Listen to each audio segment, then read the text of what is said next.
Y'all ready? Yeah. Let's go. Come on. Tiger Rag Radio is on the air. Let's crank this thing up. We're statewide, breaking down the latest happenings with LSU athletics. This is us. Hear from the coaches. We do what's required and asked of you to represent our university. The players. Having fun and we working, baby. That's it, man. The recruits. Show some passion and some heart. And those who cover the Fighting Tigers of LSU and the SEC. We're on in to finish what we've started. It's 2 hours of nonstop LSU talk. What a privilege. I mean, you get to represent LSU. Tiger Rag Radio is brought to you by Cummins. Cummins creates power solutions that the world depends on. Louisiana Beef Industry Council. Boudreaux's Electrical Services. Sunshine Quality Solutions. Super Chevy Dealers. And Louisiana Farm Bureau Federation. Get ready to talk Tigers with producer Andre Champagne and our hosts Todd Horn, Jeff Palermo, and Glenn Gildo. Three great players that are better people than they are players. This is Tiger Rag Radio, live from Super Chevy Dealers Studio.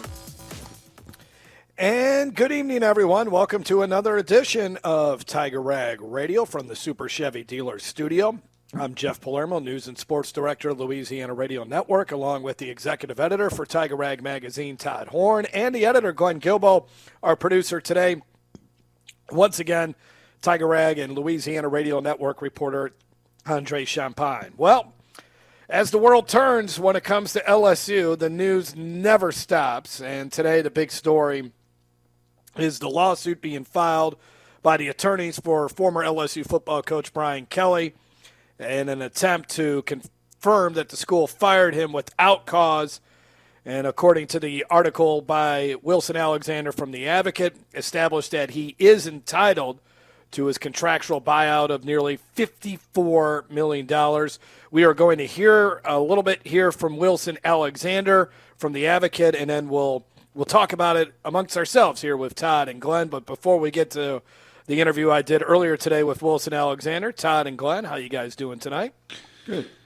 So I just got – Glenn was able to get his hands on the lawsuit. It took us all day to get it, and I just went through it. So Coach Kelly gave it to me. I met him this afternoon. Yeah, he did. Over margaritas somewhere. Oh, no. Did you go to Superior to go? No, we had coffee. I'm kidding. I got it from the attorney representing Brian Kelly, or one of his attorneys, Spire. So the reason we couldn't get a copy of it is because it wasn't available at the clerk of court, because the clerk of court was closed today. So it was filed last night and apparently hadn't been processed on their website either, where you can also get it. So it's interesting. So we got to look at it. We'll talk about it after your conversation with Wilson. All right, so without further ado, let's hear from Wilson Alexander, who's been all over this story, the fine reporter for The Advocate who covers the LSU Tigers, and we'll go to that now. Talking with Wilson Alexander, who has been covering the departure of Brian Kelly from LSU. And Wilson,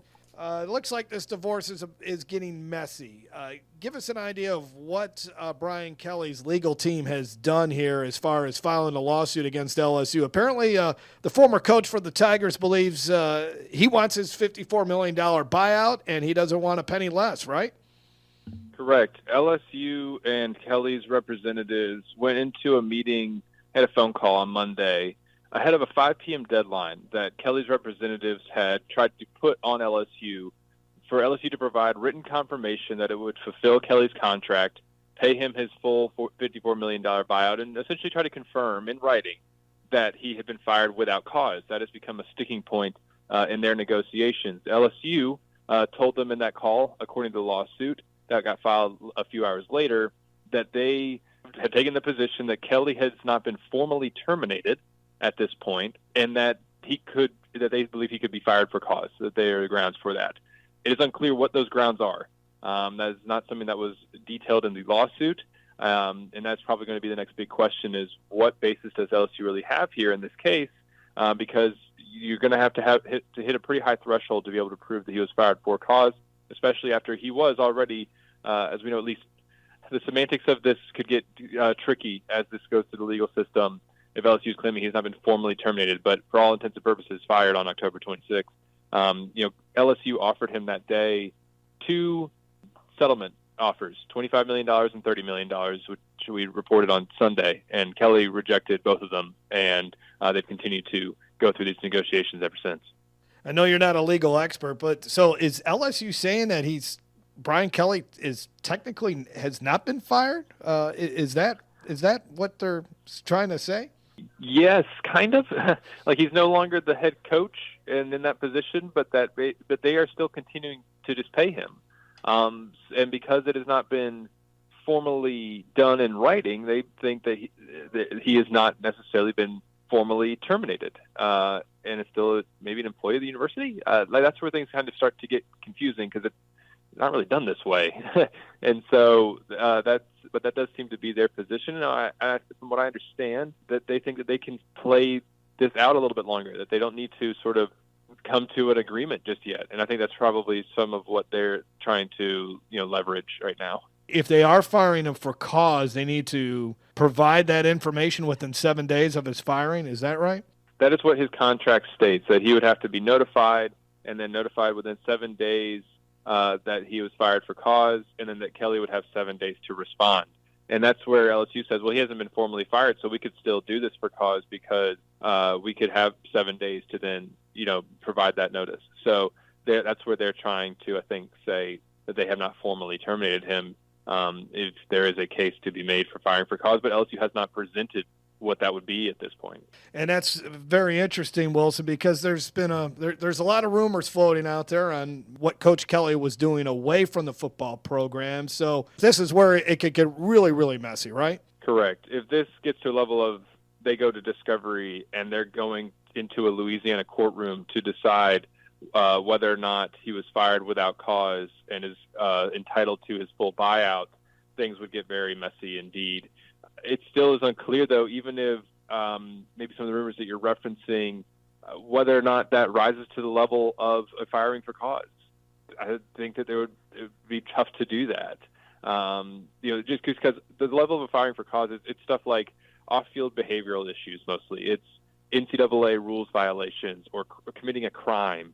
There is also this sort of morality clause in there, which is probably interpretable depending on what the lawyer thinks. And so that's where things can get messy, is if they're trying to interpret something like that, and that makes its way all the way into a courtroom, which I'm sure both sides would like to avoid, but they haven't come to an agreement yet, and those negotiations are going to continue, especially now that this lawsuit has been filed.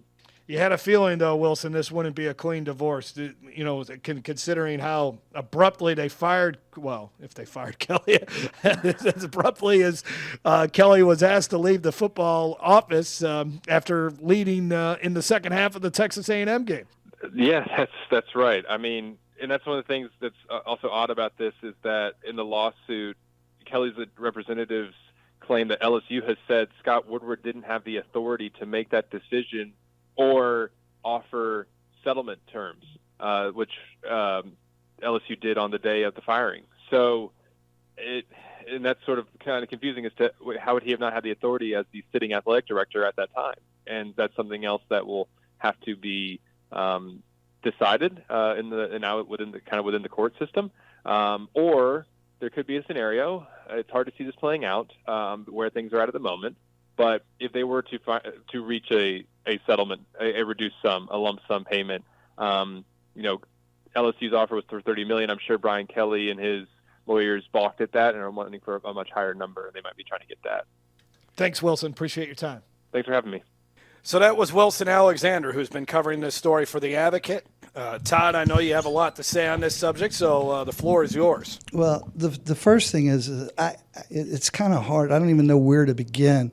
I know. So I guess where I'm going to start is the public reaction on social media, meaning Twitter, what different journalists have written outside of social media and on social media about this. It makes, it's like they're totally making fun of LSU and saying LSU's a zoo, they didn't handle this right. They're totally not paying attention to the facts, okay? The facts are that Scott Woodward, Verge Osbury, and Julie Cromer, I believe is her name, sat down with Brian Kelly on the Sunday morning after the football game where they got blown out by Texas A&M and explained to him that they no longer wanted him to be the coach at LSU and they were going to separate from him.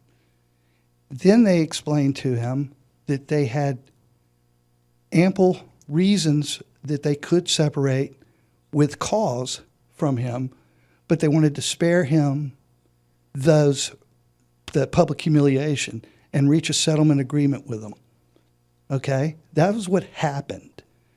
All right? That's why there was no formal notification. Formal means writing. And in writing. It was not put in writing because they hadn't reached the agreement yet. They agreed to work on an agreement at that point. Scott Woodward did not have the authority under the LSU Board of Supervisors bylaws to separate or to fire him without approval from the Board of Supervisors. But he did have the authority to negotiate an agreement that he could then take to the Board of Supervisors and have them approve or disapprove at that time. All right? So that is normal. At no point did LSU say we are firing Brian Kelly without cause. It's nowhere in writing anywhere because that hadn't been determined yet. In fact, I know from sources that were in the know about the meeting that Brian Kelly was told we can fire you with cause. And they agreed they did not want to do that. So what has happened in the last 24 hours, in a nutshell, is Brian Kelly has basically said, for whatever reason, I don't accept your $25 million settlement agreement offer, and I don't accept your $30 million settlement agreement. Lump sums, by the way. The $30 million in two payments of $15 million each. And instead, I want $43 million. And LSU said, sorry, we're not doing that. Now we're going to probably move towards formally firing you with cause. And we have a dossier of substantial reasons why we think we can win that. All right?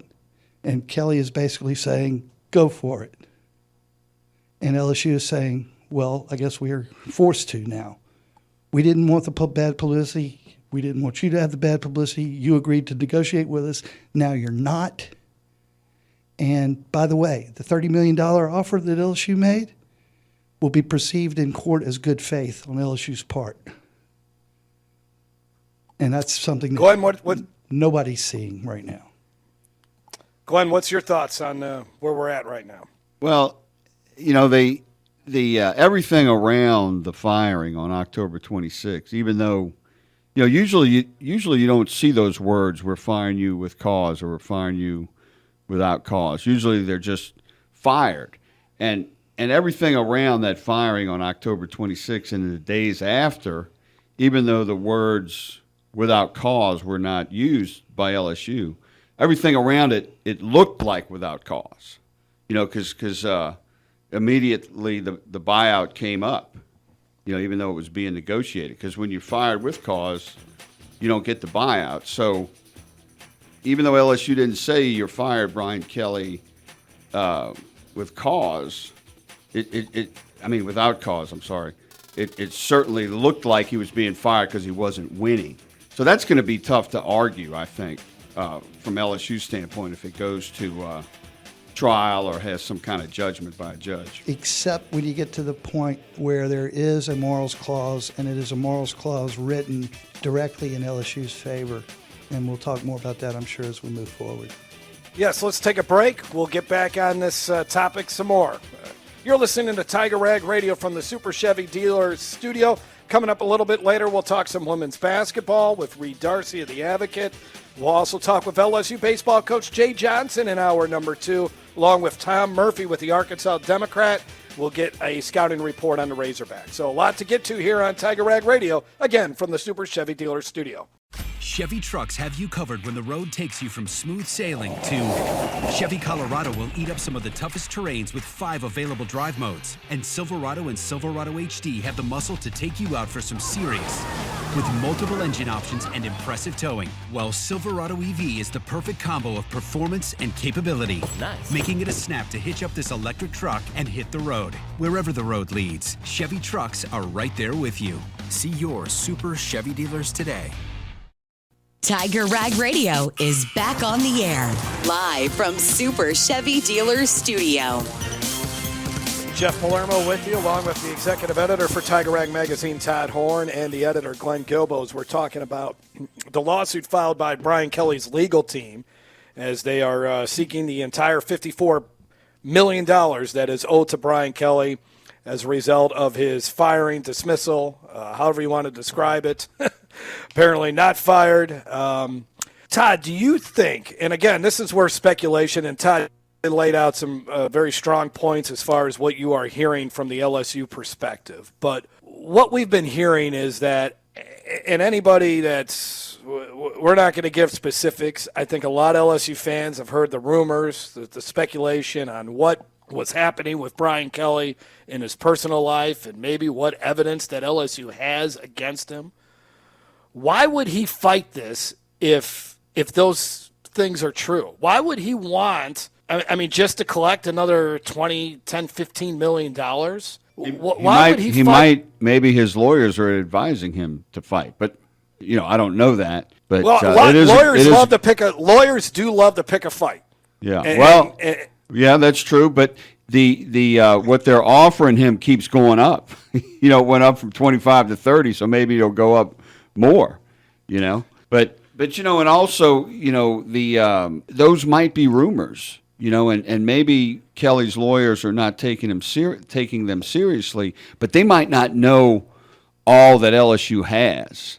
And Jeff, I've covered a lot of lawsuits where it looks like one side is in the lead early, and the side that's being quiet, like LSU right now, they might have more. They're just carrying a big stick.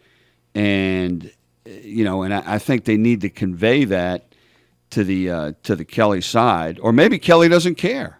Maybe he's not interested in getting another job, and he's like, to hell with it. I just want the most of the buyout.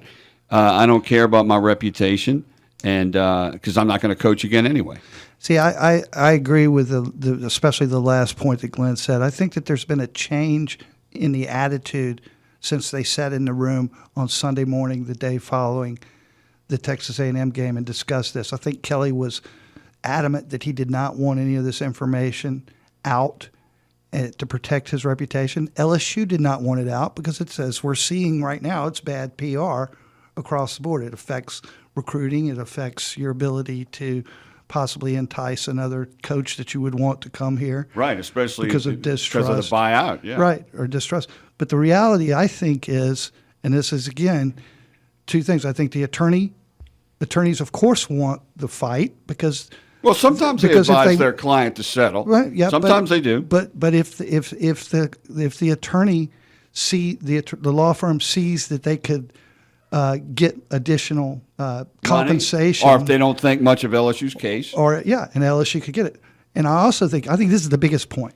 The biggest point overall is that Brian Kelly sitting there saying Scott Woodward was fired. Yes. They don't know what's going on. That hurts LSU's case. That Woodward got fired. Except I think they don't. I think that's where Kelly, who's bullish probably on that fact, is making the same mistake he did with his offensive line this year when he was bullish on his offensive line and he was bullish on the 2023 defense at the beginning of the year. This is even a bigger mistake because I think Verge Osbury, who's now the AD, was the person managing all of that information. And a Woodward ally. Woodward is a mentor of Verge. And I also believe, that Scott Woodward's exit and the fact that he's going to be collecting a settlement in his buyout of over $6 million aligns him with LSU in this case. So when it goes to the 19th Judicial District Court, which might as well be puppeteers. Scott's been there before. Yeah. For LSU, Scott will be there touting LSU's case. This is ridiculous. This is a bad move on Brian Kelly's part to turn down $30 million in expedited payments and have this thing disappear from the public eye. Well, I think he might be enjoying how it's all blowing up on the LSU end. He might be enjoying. And he may have just got mad and wants to fight. You see that in lawsuits sometimes. It very well could be. He might be being emotional, and he might be disagreeing with his lawyers. His lawyers might be telling him to settle. We don't know. Yeah, I have just a level of skepticism, though, from LSU's point of view, that they have their ducks in a row on this thing. Yeah, I would. That's a good because there decision. is not one thing that they have done well since the second half of the Texas A&M game. Right, and even if they have ducks, if they, in other words, if they have a lot on Kelly, they still might not win because their game plan is off. They have the ducks, but they don't have them in a row.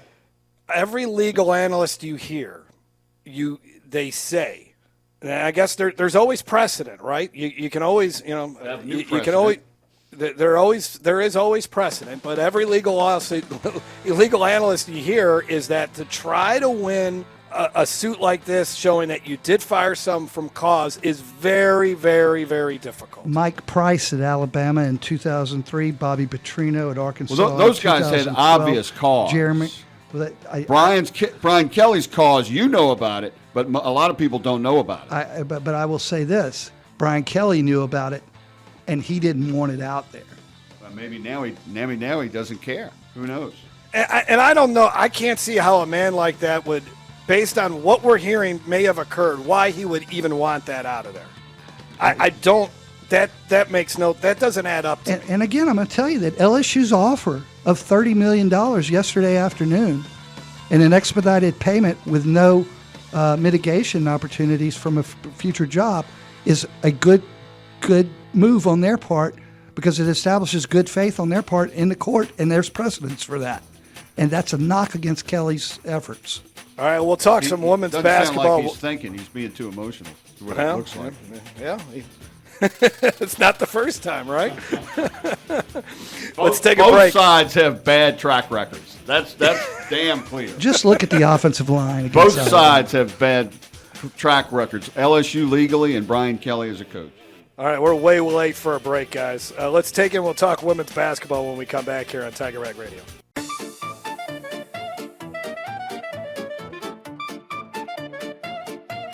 All the bases are covered. There's something for every age group in November at the East Baton Rouge Parish Library.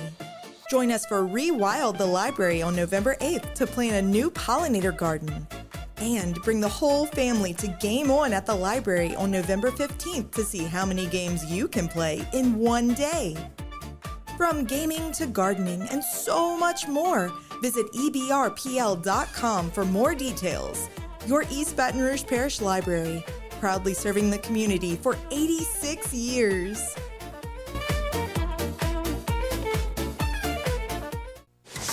Live from Super Chevy Dealer Studio, we're back to Tiger Rag Radio. Jeff Palermo with you, along with Glenn Gilbo and Todd Horn from Tiger Rag Magazine and TigerRag.com. Just a pause here on all the football coaching and legal stuff, and we'll eventually get into talking a little bit about what happened Saturday in Tuscaloosa. But let's talk about the 5th-ranked LSU women's basketball team. And here to talk about that is Reed Darcey from The Advocate, who covers the Lady Tigers. LSU, as I mentioned, ranked 5th in the country, and they're scoring a heck of a lot of points. They've beat the likes of Houston Christian, Southeastern Louisiana, Georgia Southern. They've scored 100 points in each game. And Reed, what are some of the big things that you take from watching this team play inferior opponents here over the course of their first 3 games of the season? Yeah, I think it's important to note that you have to start with a caveat that they haven't really played a particularly tough schedule, and they won't play a particularly tough schedule. Reed, I think we're. Can we call you back? Let's. That connection's not. That's not going to work. Kim Mulkey might have a wiretap on you, Reed. Hey, Reed, can we try to call you back and reconnect you? Go to a payphone. Oh, they don't have payphones anymore. So under the radar here, guys, the Lady Tigers 3-0 and just crushing teams left and right that they're playing. And their next game coming up is Wednesday night, as they'll be taking on Charlotte. And we'll see. Charlotte, they got a first-year head coach. But right now, Todd, Glenn, what's your observations of what you've seen from this LSU team? Well, I think this is the best LSU team that she's had, including the 2023 national championships, at least at this stage in the season. She's got Flau'jae and Michaela leading the offense along with Malaysia Fulwiley, the transfer from South Carolina. They can shoot better than any team that she's had at LSU, and they play better defense. And they have good post players in Kate Koval and the other transfer. I can't think of her name right this second. You think this is better than their national championship team? I think team? At this stage in the season, it's better than their national championship was. But I think we got Reed back, so I don't know if you were able to hear what I just said, but maybe you can agree or disagree or give us your own opinion of this team right now. Yeah, so you're talking about the national title team and how good they looked in the non-conference. What I was basically saying is I think that this team is actually looking stronger at this stage in the season than that team did, even though that was they looked really good early on too. Yeah, with this team, it's really, really difficult to find even things to nitpick right now. Like usually at the start of these seasons when they're playing these cupcake games, and they're playing these opponents, sometimes in the past they've had a tendency to, get out to slow starts or maybe have turnover issues. We haven't seen any of that really. So it's really been a smooth operation. And the thing that I want to point out is that this team has 8 newcomers, and based on how they played, again, you have to couch it with the fact that they haven't played any real teams. But they still look like a well-oiled machine. They look like they've been playing together for a long time. They haven't really skipped a beat. They've hit the ground running, especially on offense, and it all looks really cohesive and really good. So I think that's what's stuck out to me so far. It's like, what can we point at to be like, oh, maybe they can improve here? I'm not seeing anything that really shows me that they have any place of room to grow. And you'll get to that point at some point in the season, but not right now. The first 3 games have been pretty dominant. So, hey, Reed. So to that point, the 8 newcomers include 5 freshmen, and those freshmen are contributing right away. I mean, that's unusual in and of itself. Yeah, they all are, especially Zakiya Johnson. I mean, she's been really, really good. You look at her, and it's just easy to see a lot of Anissa Morrow in her game. I know Kim Mulkey has made a point to compare her to Nina Davis, the former All-American she had at Baylor a few years before she took the LSU job. She's in that mold of this undersized post player who has skills like a guard, but also really knows how to rebound the ball. And Kim Mulkey has kind of found another player like that, as soon as she loses Anissa Morrow, which is pretty crazy. And Grace Knox is giving some good things off the bench.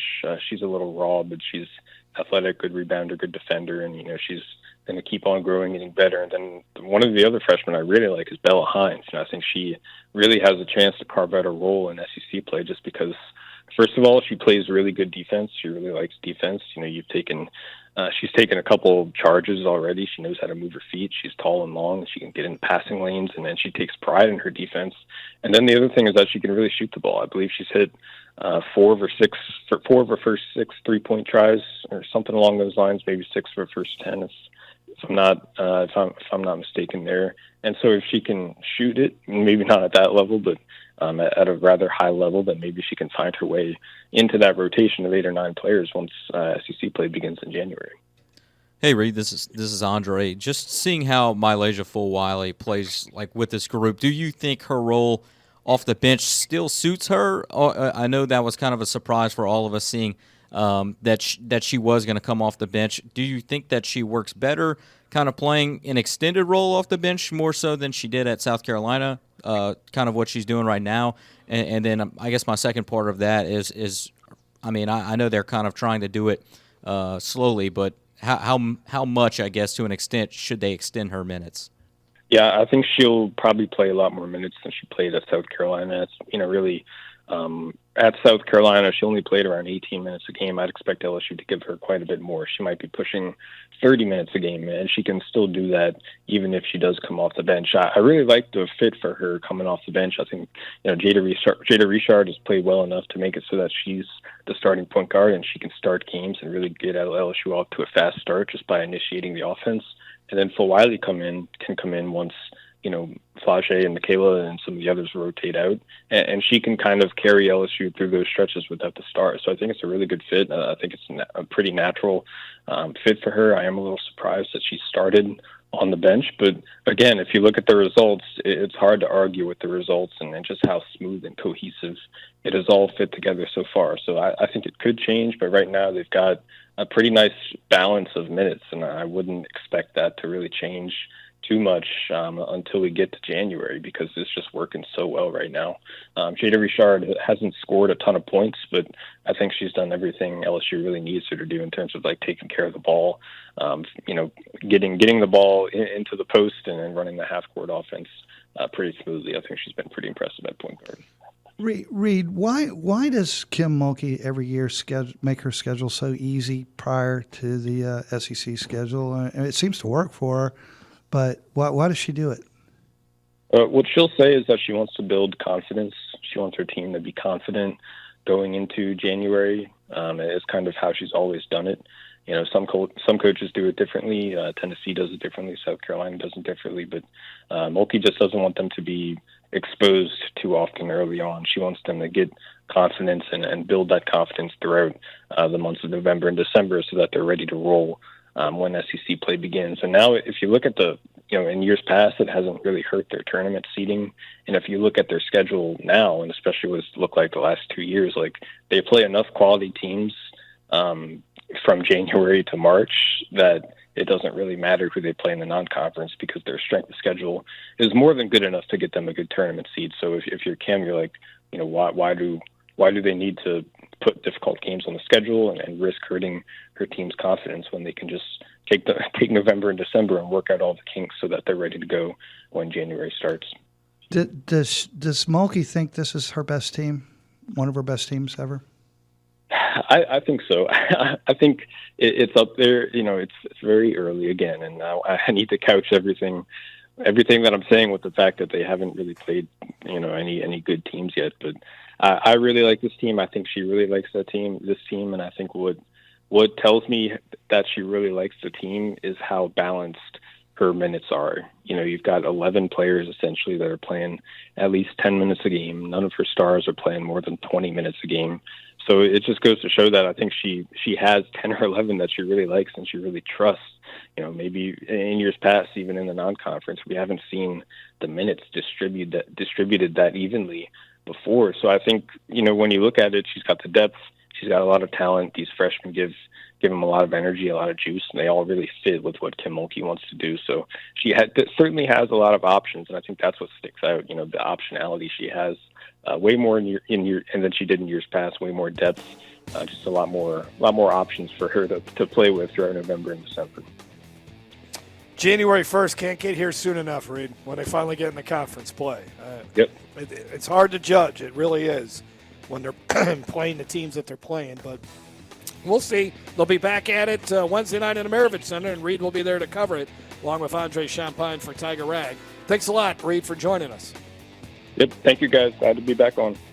Yep. Reed Darcey. We'll be hearing a lot from him over the next few months as Coach Kim Mulkey's team rolling so far through the non-conference part of their schedule. Back to football talk when we come back here on Tiger Rag Radio from the Super Chevy Dealers studio. Now, back to Tiger Rag Radio, live from Super Chevy Dealers studio. Back here on Tiger Rag Radio from the Super Chevy Dealers studio. Jeff Palermo along with Glenn Gilbo and Todd Horn. Just talked with Reed Darcey. We'll get into a little men's hoops talk. Tigers off to a 2-0 start. Good win over UNO last night. Looking good, the Tigers. Beating the Privateers, who were everybody had them going in the Final Four after they beat TCU last week. But and I, of course, such sarcasm. Such sarcasm. Thank you very much. I think he's hinting at me right now. Jeff, are you trying to throw shots here? He's not a men's college men's basketball fan right now. Not in November, I'm not. even when LSU basketball is good, it doesn't start till January. It really doesn't. Yeah, you're right. And SEC, I really think NCAA basketball should not start until January. I really do, nationwide. Yeah, I agree. Forget the whole March Madness thing. Let's move it out of there. Get it away from football. But anyways, Speaking of football, let's get back on it here. Guys, here's my quick take on this. Can we just fast forward to December?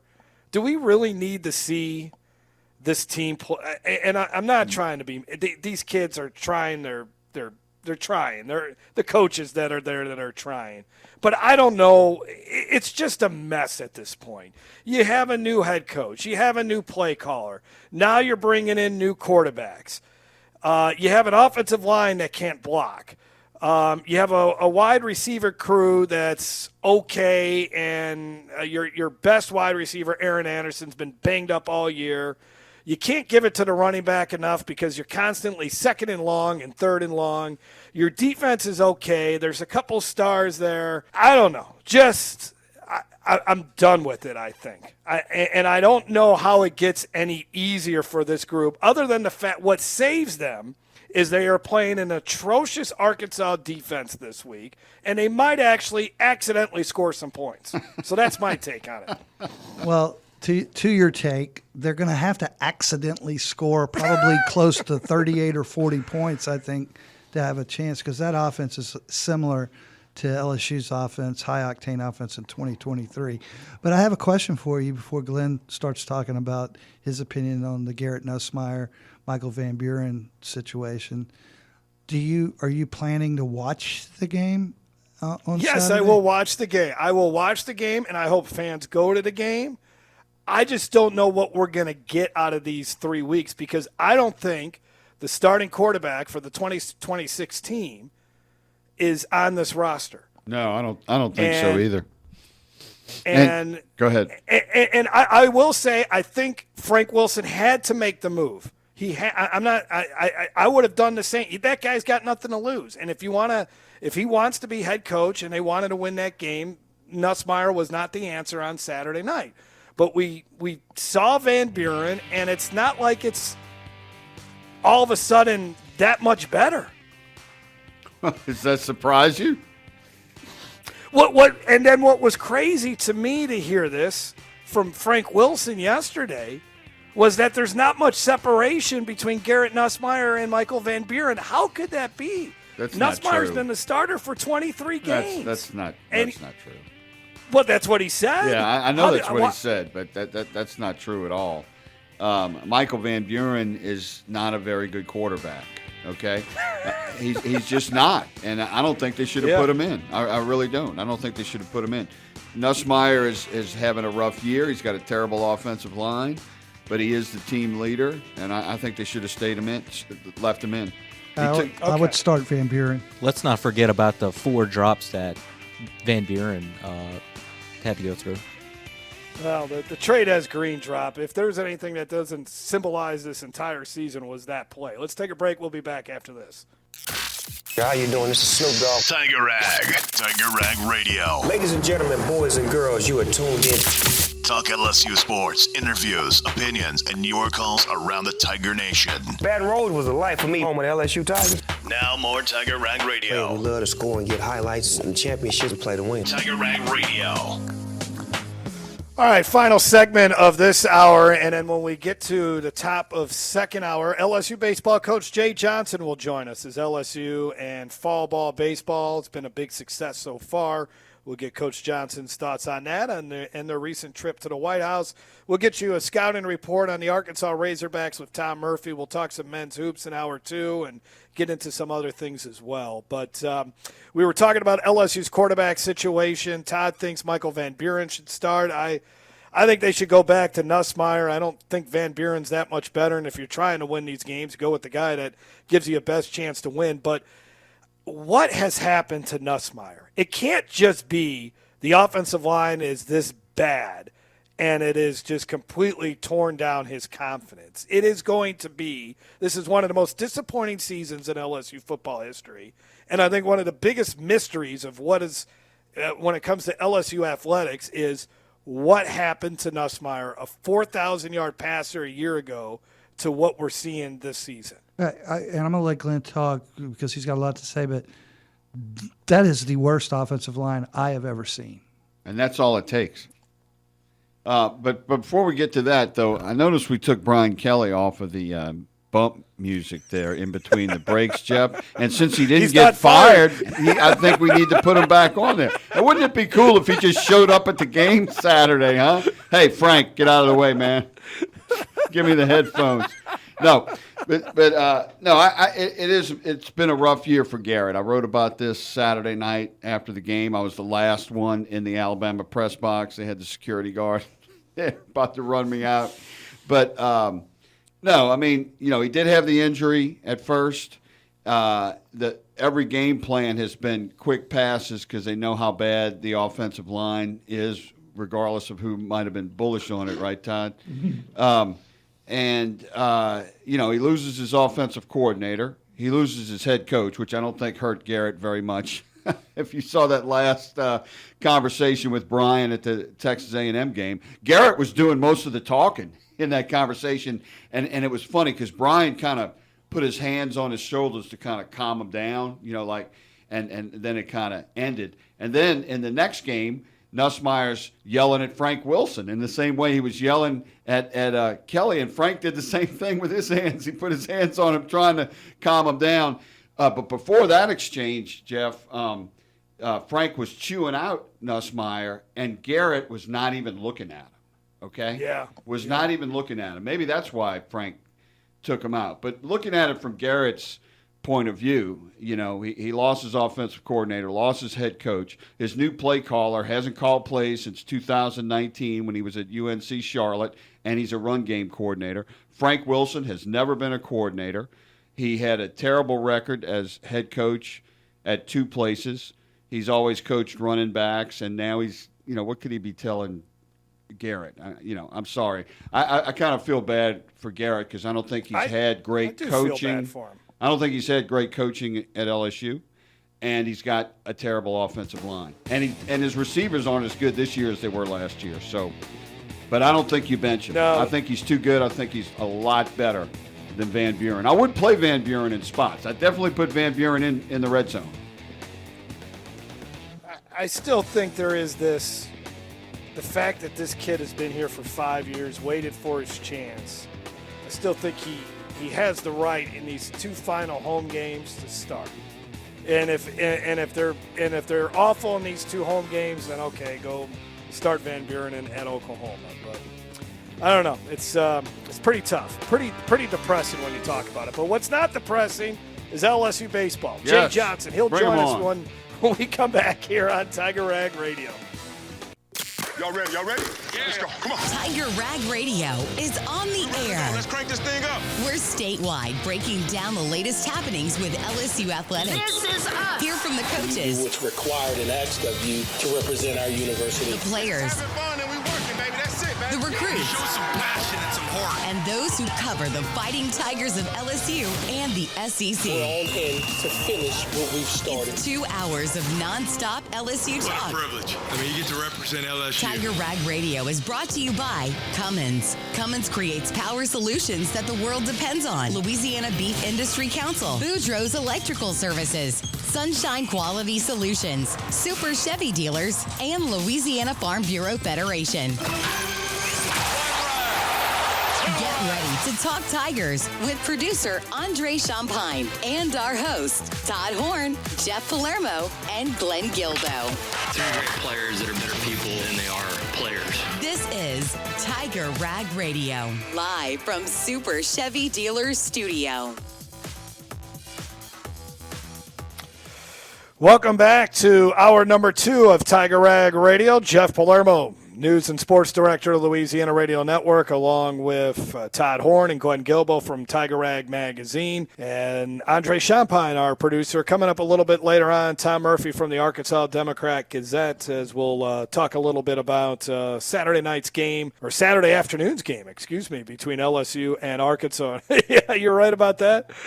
11:45 kickoff. Oh, boy. All right, let's get to baseball talk as the Tigers had another one of their scrimmages or 18-inning exhibition games. They played Southeastern this past Sunday. LSU won the first game 7-2, won the second game 2-1.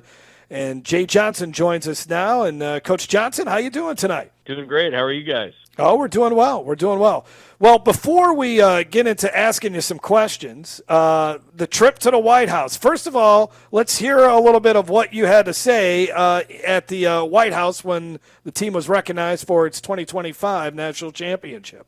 It's an honor. It's an honor of a lifetime to be in the house of the greatest country in the world, and these guys had to do it on the field to make that happen, but we're here because of your efforts, and to have Louisiana so well represented by you two is outstanding. We are the college baseball capital of the world for 2025.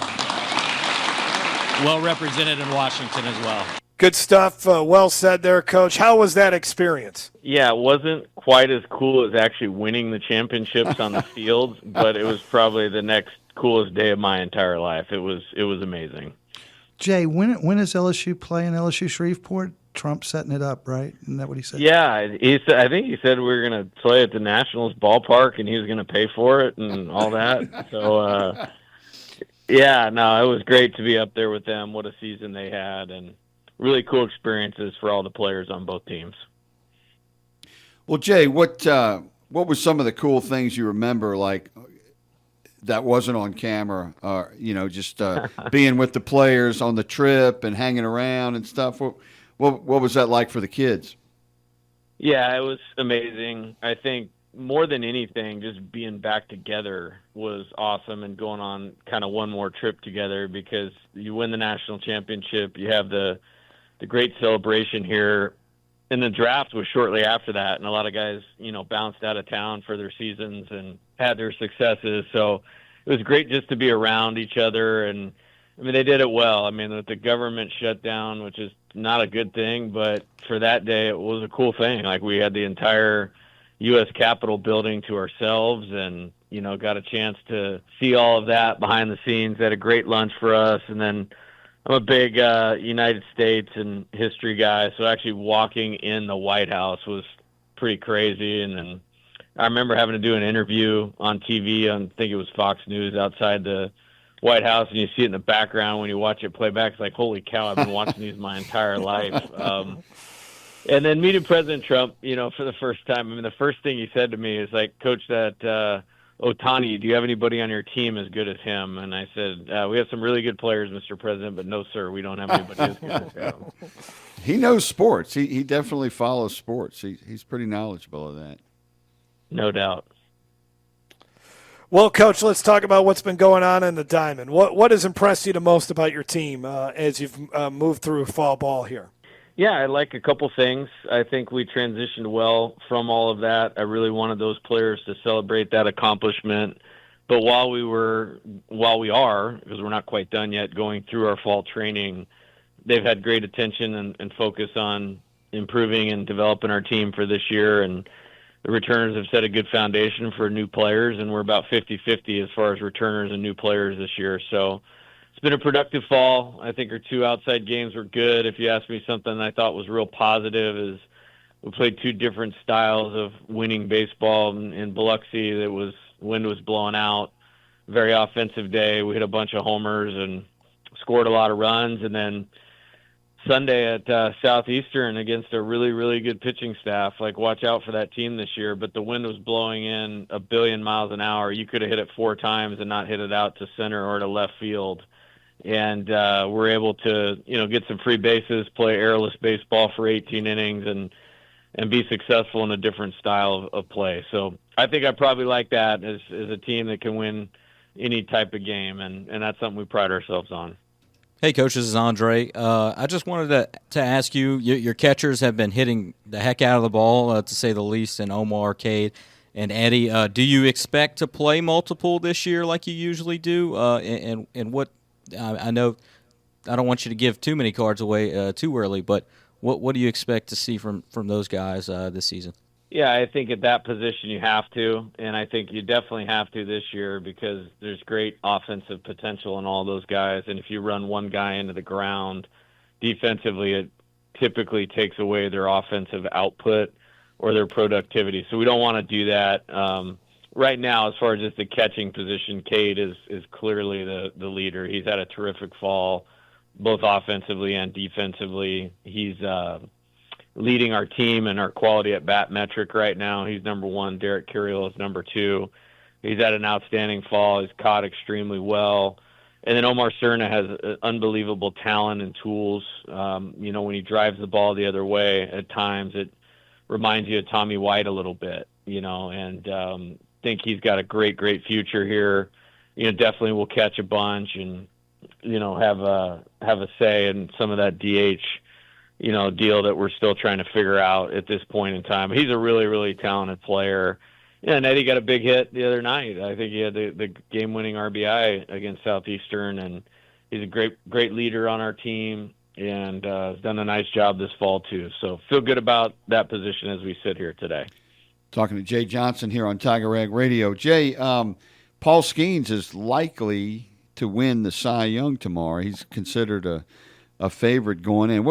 How cool will that be for you, and what could that do for the program? Well, I love Paul. I think you talk about a life-changing and program, altering player. He's the definition of that. And he's such a good representative of himself, of his family, of LSU baseball, that you want nothing but the very best for him. And it's so great that he's so awesome. Like, I don't know the intricacies of it, but I don't see how he doesn't win it based on the season that he had and the performances that he had, and just obviously really pulling for him and happy for him and his success. And yeah, we're proud to be a part of that. And, part of me still thinks I'm crazy for not letting him hit during that season, because he would have hit 25 to 30 home runs had he played a full season.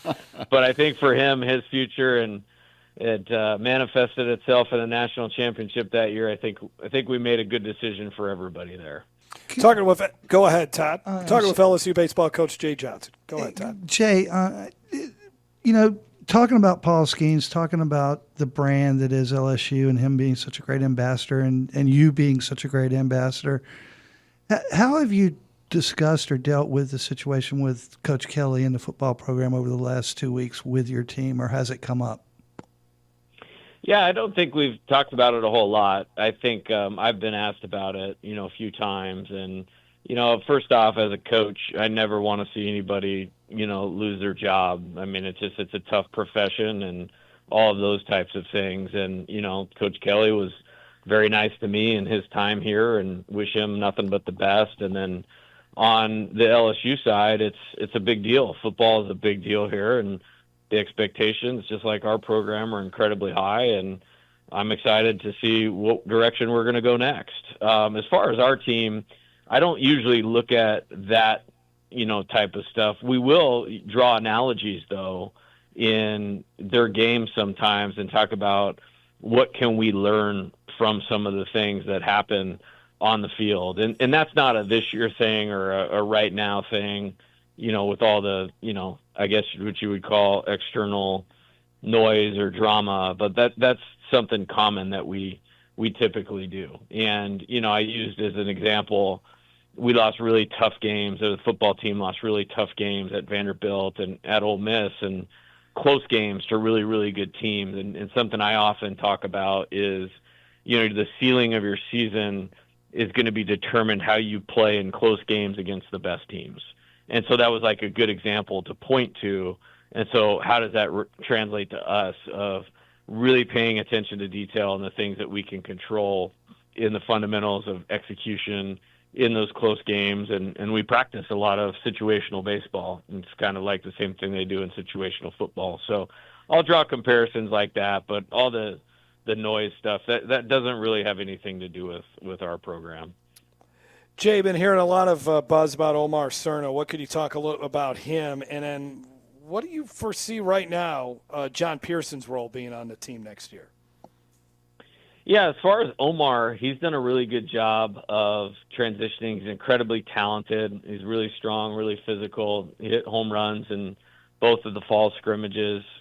He's one of the first players. It's crazy, but this is how recruiting used to work. He committed to us going into or right at the beginning of his freshman year of high school, which was my first year here. And so he's been committed for a long time, one of the best, players in the country in that class. And he's transitioning well. There's certainly a learning curve. I always tell I've probably even said this to you guys, that the biggest jump any baseball player will make in their life is from high school baseball to the top of college baseball or the SEC. And there's some of that he'll go through, no different than, any freshman, goes through. So I'm proud of him and his transition and think he's going to be a great player for us here for the next few years. And then as far as John got off to a little bit of a slow start in the fall, but has picked it up recently. I don't think he got any hits the other day, but he smashed two balls into center and right center. And, I think he is a really good hitter. He's improved defensively at third base. And so kind of a utility player in that infield mix. And, we're kind of in an interesting spot. Obviously those key guys on that championship team, I see no reason why they're not going to be key players on this team. And then we have some real figuring out to do kind of with the back, I won't call it the back half, but the rest of what that lineup construction looks like and how to slot guys. I like to play a lot of guys, as you guys know, and kind of figuring out some of those sweet spots. And I definitely think John has a sweet spot and will contribute, but we're working to see if we can increase that even a little bit more. Hey, Coach, 29 strikeouts this weekend just through those 2 9-inning exhibition scrimmages, I guess. I mean, what has impressed you about not only the pitching staff, but it seems like the younger guys are completely just ahead of schedule? Yeah, I think it was a really good day for our pitching staff. I think we gave up 3 runs in 18 innings, and they only scored in 2 of the 18 innings, which I love getting off the field. It's like using another football team, we were awesome on third down, all day long the other day. And that was really good to see by the pitching staff. I thought strikes were at a premium. I think we didn't walk very many guys. We didn't hit very many guys. Made it hard on the opponent to have momentum. And a lot of guys contributing. I think that's the part that I like about it. This is a deep pitching staff. I feel like it has a really good identity. No surprise that Coach Yeski and Jamie Tutko are doing a great job with them, and really excited about how we're going to be able to piece it together. And just like I was talking about on the position player side, find real strong niches for guys. And I always like to have as many pitchers on the staff have great statistical seasons, not just because that means they're performing for the team, but it means we're using them right. And I think we're going to be able to do that this year. Jay, thanks a lot for your time, man. We really appreciate it. If we don't talk to you until 2026, enjoy the holidays. Well-deserved mini break, I guess, if you do take breaks. I'm not sure if you do or not. You might be recruiting on Thanksgiving Day and Christmas, for all I know. But thanks for your time tonight. All right, guys. Have a great night. Talk to you soon. All right, LSU baseball coach Jay Johnson joining us. Let's take a break. More coming up from the Super Chevy Dealer Studio. Chevy trucks have you covered when the road takes you from smooth sailing to Chevy Colorado will eat up some of the toughest terrains with 5 available drive modes. And Silverado and Silverado HD have the muscle to take you out for some serious with multiple engine options and impressive towing. While Silverado EV is the perfect combo of performance and capability, making it a snap to hitch up this electric truck and hit the road. Wherever the road leads, Chevy trucks are right there with you. See your Super Chevy dealers today. Back to Tiger Rag Radio, live from Super Chevy Dealers Studio. Back here on Tiger Rag Radio, Jeff Palermo along with Glenn Gilbo and Todd Horn. We started off the show, of course, talking about the news of the day, the lawsuit that's being filed by the legal team for Coach Brian Kelly as he is seeking every cent in his $54 million buyout that he believes that he should receive based on the contract that he signed with LSU. Todd made some very good points based on people that he has spoke to on why LSU is doing things a certain way and how they're handling this whole ordeal. And for those that didn't hear it, I would certainly go back and when we make this show available for podcast on YouTube, certainly go back and listen to it. But the question I wanted to ask you guys here in this segment is that the perception is that LSU is signed a contract with Brian Kelly. The contract didn't work out, but they're now reneging on their contract, and they're not willing to pay the $54 million that Brian Kelly is owed. That is what is being sent out across the country. That is what potential head coaches for LSU are potentially seeing in headlines. They might not be clicking on the story. They might not be getting all the information, but they're seeing those headlines. How will this impact LSU's search for a new head coach? And before you answer that, here is a headline in the USA Today, in an article that was written earlier today. It was written by Blake Topmeyer.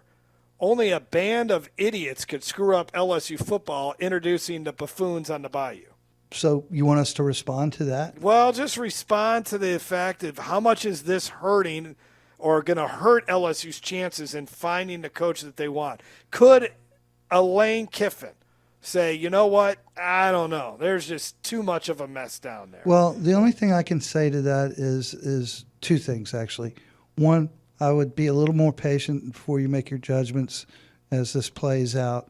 And number two, Verge Osbury's on the record as saying that the coaches he's talking to aren't the least bit fazed by any of this. But you would expect him to say it. I understand I answering the question. I understand your point, Jeff, but here's how I look at it.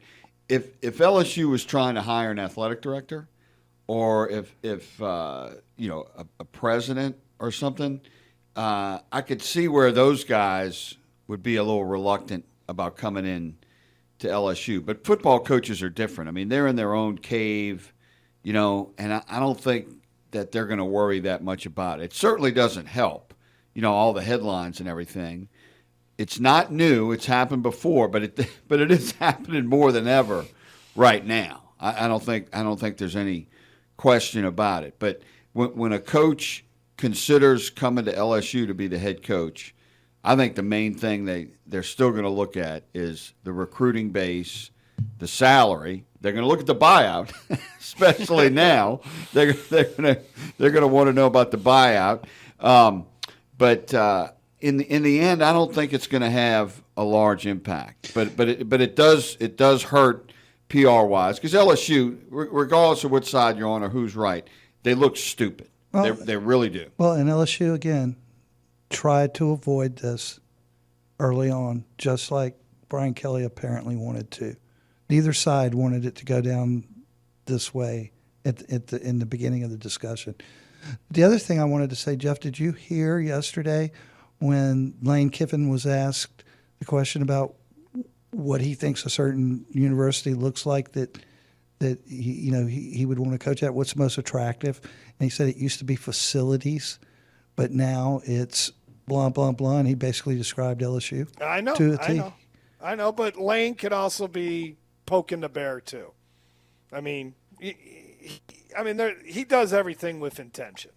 He does everything with intention, and we'll see. We'll see where that goes from. But tell you one thing he's doing with intention. He's intentionally not signing Ole Miss's $13.5 million incentive, upgrade to his contract right now.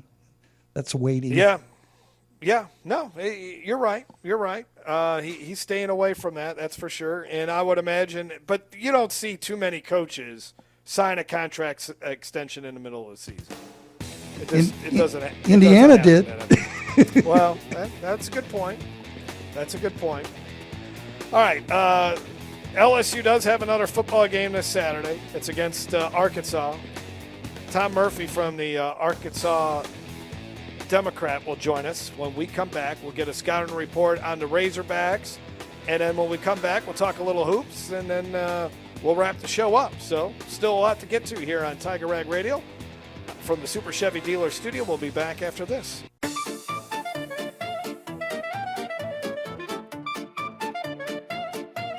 All the bases are covered. There's something for every age group in November at the East Baton Rouge Parish Library. Join us for Rewild the Library on November 8th to plant a new pollinator garden. And bring the whole family to Game On at the library on November 15th to see how many games you can play in one day. From gaming to gardening and so much more, visit ebrpl.com for more details. Your East Baton Rouge Parish Library, proudly serving the community for 86 years.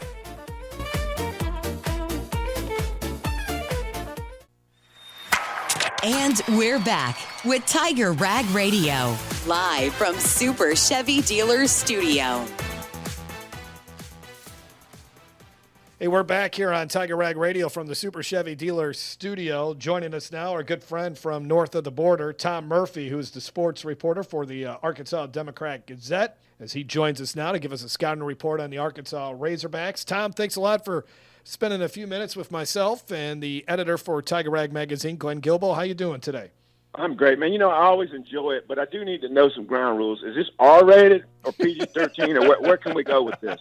It's been an R-rated season in Fayetteville, hasn't it? So maybe that's where we go. And in Baton Rouge. This is not a preview of a playoff game, I would say. No. So what's going on in Hogville, Murph? Well, they're coming off the bye week, and of all the losses they've had, and there's been a series of close ones, 3 points at Tennessee, good game. 6 points at Ole Miss when they're driving late. The Memphis is the big head scratcher, but the worst one probably was last game against Mississippi State, a game they could have and should have won, and they had 18 penalties for 193 yards, the school records. It was one thing after the other. The Razorbacks have entered this territory, even with Bobby Petrino at the helm, of what's going to happen late in the game? What's going to happen next? This going to prevent us from winning this game. And it's hard to shake that mindset, I think. And here they are now with a 7-game losing streak heading into Baton Rouge. Why has this defense been so bad? I think so under Sam Pittman, they've done pretty well in the portal. They've hit on players that could help them. But this year, their portal acquisitions have not panned out. It's been like undersized D linemen. They didn't get any D tackles that could really help them, and they're thin on the D line. The safeties are okay, but they're not great. They make tackles, but they make tackles in the defensive backfield, and they haven't broken up a ton of passes or have interceptions. And so I just think from a personnel standpoint, Travis Williams and a lot of the coaches who are no longer with them just did not do a great job recruiting portal talent, and it's really hurt them this season. LSU has been susceptible to the running quarterback going back to last season. They've given up horrendous amounts of yards here and there. How good is Taylor Green? A lot of people here fear that he's probably the best running quarterback LSU has played probably since maybe in 2 years. How good is he, and how dangerous can the Arkansas offense be? Well, at full health, he's a great running quarterback. But he banged knees in the Texas A&M game a few weeks back, and he wasn't 100% the ensuing week, and that limited his running against Auburn. And then on the last play of the game against Mississippi, he ran better against Mississippi State, but then he got slowed down on the last play of the game, the disastrous intentional grounding play. We think he's fine. Him at his best health is a very good running quarterback, and they have a dangerous ground game, and they're number 8 in the country in total offense. So if these are vulnerabilities for LSU, Arkansas will try to exploit them with a healthy Taylor Green. Mike Washington's been a fantastic running back, and their O-line has not been the source of their problems. They've actually played pretty well, and they get 2 guys back, allegedly, this week, in Caden Kittler, the center, and Imarian Harris, the right tackle. So them at full strength, I think it's strength on strength, Arkansas offense versus an LSU defense, and then the horrendous Arkansas defense taking on what has been a struggling LSU offense. Tom, Taylor Green, though, has been so impressed. I mean, he's really the only guy that's lifted this team up, given them a chance to win somebody. To start the season, he had like 9 touchdown passes or something in the first 2 games, maybe 10, and he was up there among the leaders in the country. But, he had SEC defenses, and his decision-making, if there's criticism about him, it's the speed of his decision-making and taking maybe a few risks. And then his reads on the RPO game, early in the year they were good, but lately they haven't been as good. And there's been plays where if he had given it, it looked like a huge hole, but he didn't, and he kept it, and he got tackled for loss, things like that. But he's a phenomenal talent. I think he's patterned his game somewhat after Jaden Daniels, because I know he used some of the virtual reality stuff that Jaden Daniels has used as a commander. But no, I think Mike Washington has been an integral part of their. He's got 800 and something rushing yards, 2nd or 3rd in the conference, and their tight ends. Wait till you see these guys. Every game they've made explosive plays. Rohan Jones, they just don't get him enough touches, but he's averaging 30-something yards a catch on 12 receptions. They've even run him on some tight ends and H-back arounds and things like that. So they have offensive weapons. It's just they've turned the ball over in late in games. It cost them against Ole Miss and Memphis, and then they had the penalty insurrection last week or against Mississippi State that really cost them. I mean, they're a quality team. As Frank Wilson said that yesterday, they could easily have 2 or 3 more wins. They just don't. Well, Murph, speaking of virtual reality, where is the mindset of the Arkansas fan base with regard to this road LSU game? You think there's going to be a lot of people here, or are they kind of mailing it in now, or where is the fan base right now? Yeah, the nucleus of parents and close supporters and all that who probably, do things to enjoy their trip to Baton Rouge, they'll be there. And I don't know in how many numbers, but there'll be a solid block of fans there. In their minds, I think they've turned their attentions more to what's happening with the coaching search, and then with the basketball team for John Calipari in season 2, they've got great talent, and so it's understandable. All right, this is a lost season in football. They're not going to be bowl eligible, so we're going to pay attention on the coaching search and men's basketball, and rightfully so. Who seems to be the favorite to be the next head football coach at Arkansas? Well, there's a lot of speculation. I mean, that Jimmy Sexton, the super agent, is going to play his clients and try to play the string on, James Franklin and what's happening with Lane Kiffin and all that. So I think James Franklin would be a strong hire for the Razorbacks if they can get there. There's other candidates. I'm not going to go into the whole spate, but some names like P.J. Fleck and Alex Golish, Ryan Silverfield at Memphis are all, I think, potential guys. I guess people are moving on from Bobby Petrino after this, right? I think there's a sliver of fans who, had they won, say they had upset Tennessee, or they had won 2 out of these 3 games in their homestand, which was A&M, Auburn, Mississippi State. They won 2 of those. He'd probably have a stronger wave of support. But you've got to win games to show it. And the likelihood of winning 1 or 2 of the remaining games against LSU, Texas, and Missouri is just not strong. And so I think it's waning. But had they won, I think there would have been fans who said, look, give Bobby Petrino the keys to the offense, find a solution, get more players and a coach that knows the schemes and who can recruit on defense, and you might have a formula for some better wins next year. But I think the odds of that happening are disappearing. Well, Murph, James Franklin, that's an intriguing possibility. How do you think he would fit or work at Arkansas? And do you think he's interested? Do you think he's interested? Well, I'm not sure about his interest. Not strong ties at all, but his program building at Vanderbilt is on record. And the fact that he had Penn State so close, was there some loss in the locker room after last season? I'm not sure. With NIL and all that kind of revenue sharing coming in, I'm not sure what happened at Penn State. But the guy can coach, and I saw it up close and personal in several games, including a game they should have won in 2011, Arkansas's greatest season in many years. They had a chance to beat Arkansas in that game, and then in the Outback Bowl at Vanderbilt. And so I'm not sure. I think he'd be a strong hire, but whether or not he has a connection here or would want to take this challenge on is the next question. Tom Murphy, sports reporter for the Arkansas Democrat-Gazette. Thanks a lot for joining us tonight. See you guys this weekend. Later. All right, Tom Murphy. We'll take a break. More from the Super Chevy Dealer studio. This is Tiger Rag Radio. Let's go. We now return to Tiger Rag Radio, live from Super Chevy Dealers studio. Jeff Palermo along with Todd Horn and Glenn Gilbo inside the Super Chevy Dealers studio as Tiger Rag rolls on. All right, we finally made it to the point, guys, where we talk a little men's basketball. The Tigers pummeled UNO last night, and they are off to a 2-0 start. And they've got I don't know how good Florida International is, but we'll find out on Thursday night. So at least a team from a conference that is a mid-major conference, maybe upper mid-major conference, best way to put it.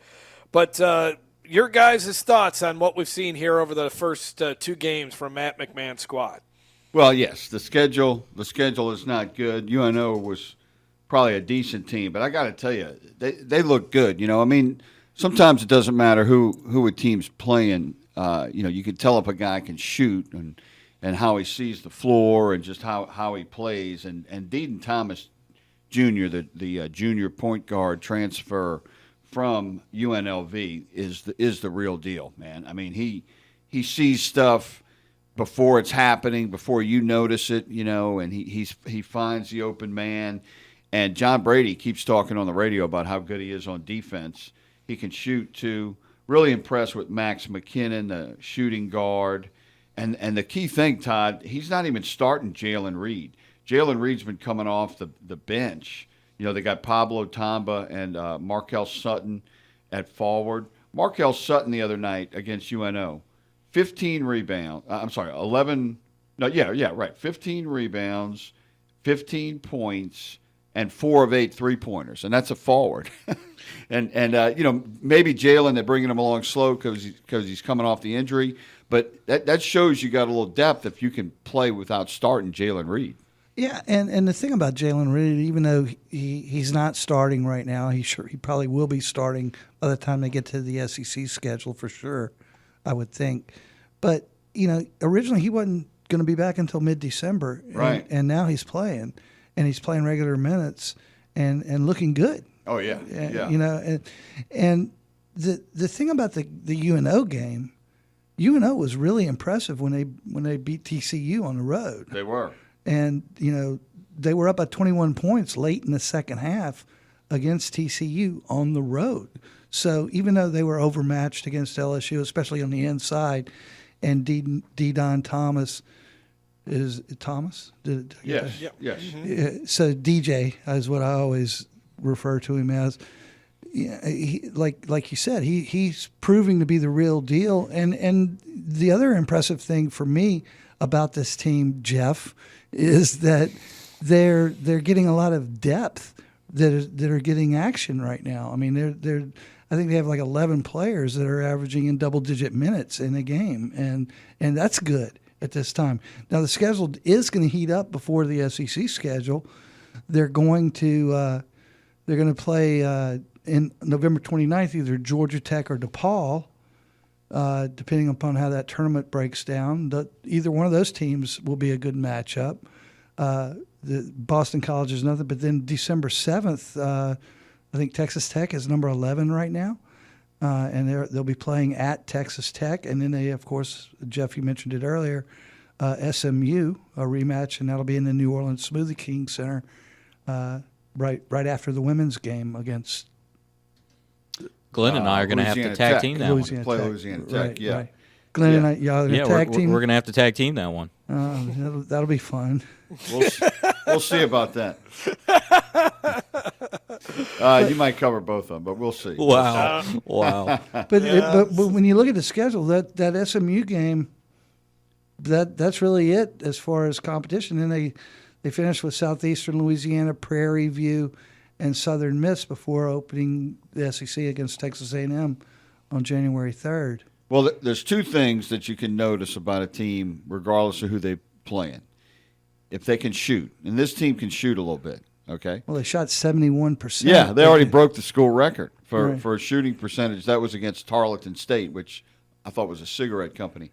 But but to that point, I mean, you can say, well, that's not maybe they're a cigarette company or whatever, and that's not great competition.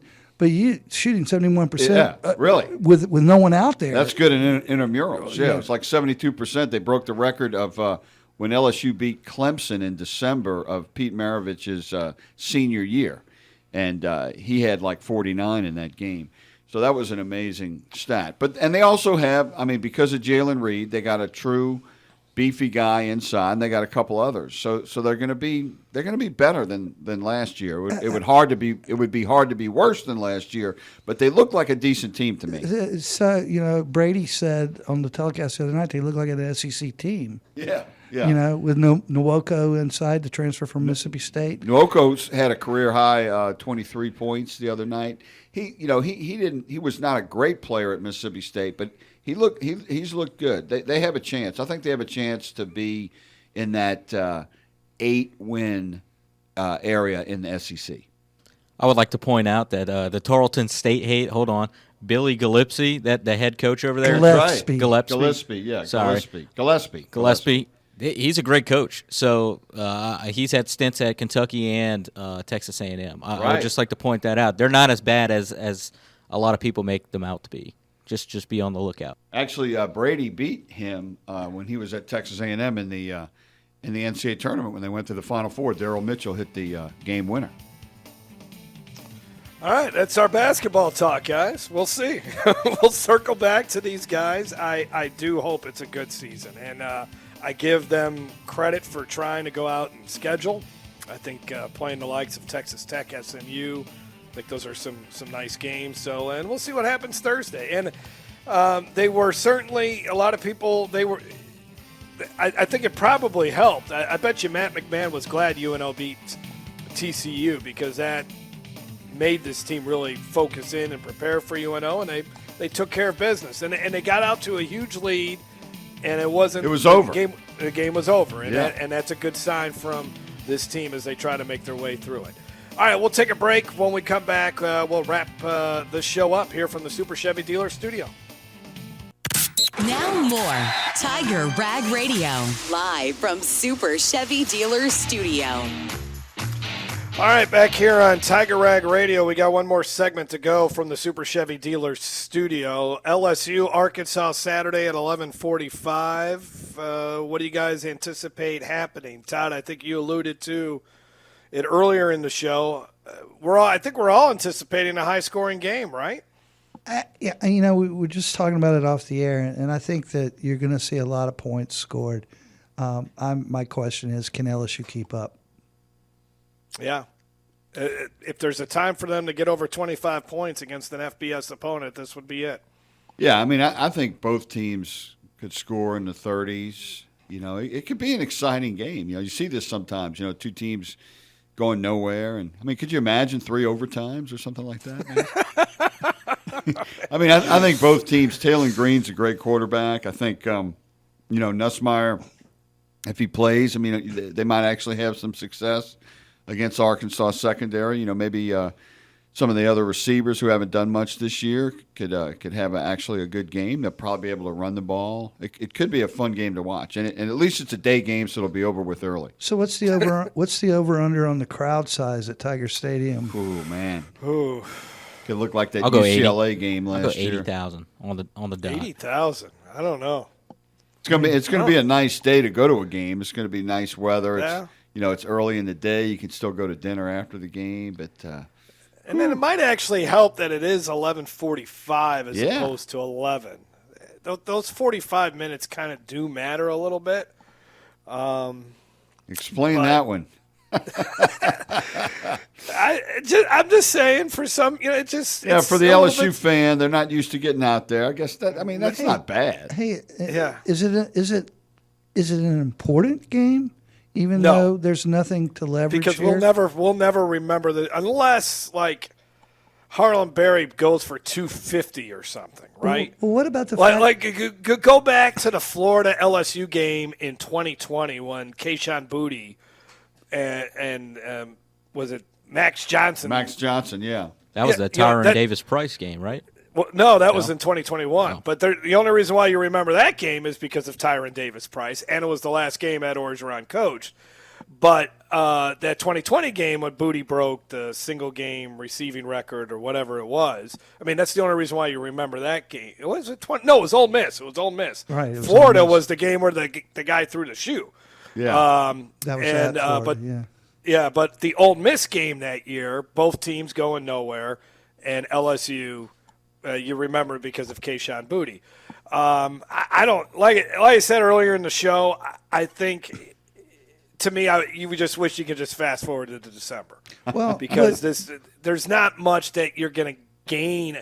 The only things that I want to see. I want to see Harlem Berry.